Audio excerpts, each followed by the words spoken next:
नमस्कार दोस्तों। महाराष्ट्र में दो पार्टियों में तोड़फोड़ करके सत्ता की मलाई काट रही भारतीय जनता पार्टी के लिए 2024 का चुनाव बहुत मुश्किल हो गया है। आलम यह है कि वोटिंग में अब सिर्फ 10 से 12 दिन ही बचे हैं, लेकिन झगड़ा खत्म होने का नाम ही नहीं ले रहा। एकनाथ शिंदे, देवेंद्र फडणवीस के बीच में बात नहीं हो रही है। अजीत पवार और फडणवीस में बातचीत बंद है। यानी जो तीनों चेहरे हैं उनमें आपस में ही बात हो नहीं रही है भैया, और दावा है कि सरकार बना लेंगे। मैं आपको बताऊंगी कि महाराष्ट्र में चल क्या रहा है, लेकिन आपको वीडियो आखिर तक देखना है।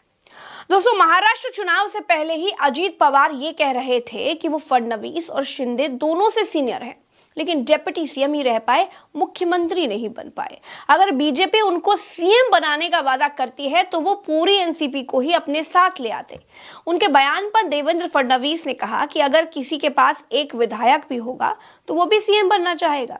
यानी यहीं से दोनों के बीच तलवारें खिंचनी शुरू हो गई। इसके बाद जब चुनाव की तारीखों का ऐलान हुआ तो शिंदे ज्यादा सीटों की मांग करने लगे। शाह ने दिल्ली में एक बैठक बुलाई, लेकिन उस बैठक में शिंदे नहीं गए। तीनों ही पार्टियों के कार्यकर्ताओं में भी दूरियां बढ़ने लगी। जैसे तैसे सीट शेयरिंग हुई तो राज ठाकरे की वजह से महायुति में झगड़े की आग फिर से भभकने लगी।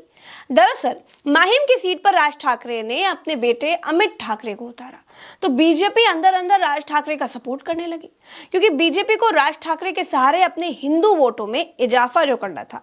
लेकिन इस सीट पर शिंदे ने अपना प्रत्याशी उतार दिया। बाद में एक न्यूज चैनल पर राज ठाकरे ने यह कह दिया कि अगला मुख्यमंत्री बीजेपी से होगा और देवेंद्र फडणवीस ही अगले सीएम होंगे। ये सुनते ही शिंदे भड़क गए। अब बीजेपी के अंदर भी सिर्फ फुटअव्वल इतनी बढ़ गई है कि 40 नेताओं को बीजेपी ने बाहर का रास्ता दिखा दिया, तो पूर्व सांसद हिना गावित निर्दलीय मैदान में उतर गई। दोस्तों, महाराष्ट्र में सबसे ज्यादा सीटों पर बीजेपी ही लड़ रही है।